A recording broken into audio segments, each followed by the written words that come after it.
Hi, I'm Allison Stateman, and this is 10 Questions for Time. I'm here with actor/comedian Amy Poehler. Thank you for being here.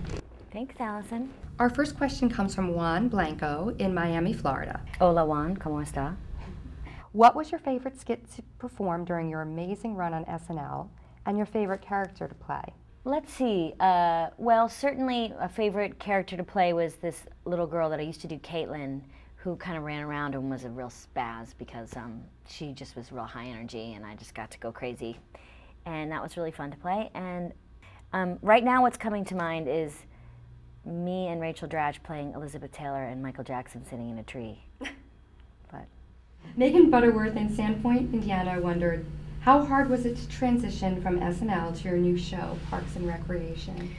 Well, Mrs. Butterworth, it was a great problem to have in that I was so excited to be working on a new project and to be working with such talented writers and producers. And I had spent, 7.5 seasons on SNL. I was really looking forward to trying something new. So I was lucky to be able to have such a great thing to go to.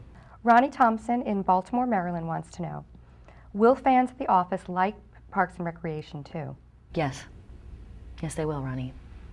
Is it similar? I know there's been a lot of comparisons because the executive producers of The Office are behind your show. Mm-hmm. The mockumentary style will seem familiar, and although that style was certainly not started with the American Office, that will seem familiar. But other than that, it's a whole new cast of characters in a completely different world. This show is about town meetings where weird people show up and complain that their neighbors' hedges are too tall. It's just kind of a character comedy about a lot of deluded, crazy people who have varying degrees of power.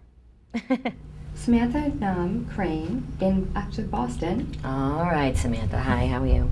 Is curious, would you ever consider being in a serious drama? Well, Samantha, first of all, thank you so much for your question. I know it was wicked hard for you to write it, and it's so weird that you're from Boston. So, would I like to be in a drama like Mystic River?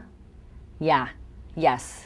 I would love to be in some kind of drama where I have to cry, I got shot, or I die, or someone tries to steal my car keys or something. You've worked with obviously a lot of comedians and actors. Are there any comedians that you haven't worked with so far that you'd love to work with? Jim Carrey, I think he's really funny. And Phyllis Diller. I want us to do a road comedy together. It would be called Crazy Grandma at the Wheel. And I would be a next door neighbor that she kidnaps because she's got to get money or something to put a down payment on a house in Florida. So she kidnaps me and takes me on a crazy road trip. It would be probably pretty dramatic. And a lot of sex scenes. Yeah, for both of us. Mm-hmm. Any leading men in mind? Yeah, for her, I would say Zac Efron, and for me, Sean Connery. Mm-hmm. We switch it up. Michelle Rotundo Johnson in Cincinnati, Ohio wants to know, have you picked up any motherhood do's and don'ts from your roles in movies like Mean Girls and Baby Mama? My character in Mean Girls is the exact opposite mother you would want, so I do not turn to my films for advice, no ma'am. Well, this final question is from Antonio Luca in Venice, Italy. Oh, Antonio. And every time I do interviews, Antonio always follows me. He's always asking me questions. He wanted to know. Yes. Do you have any advice for people who aren't naturally funny? Oh, Antonio, bless your heart. This question tells me more about Antonio than it's going to tell you about me. But I would say be whoever you are. It doesn't matter. If you're not naturally funny, who cares? Not everyone has to be funny, and certainly to be around funny people all the time is kind of exhausting. You sometimes want to have an actual conversation with an interesting person.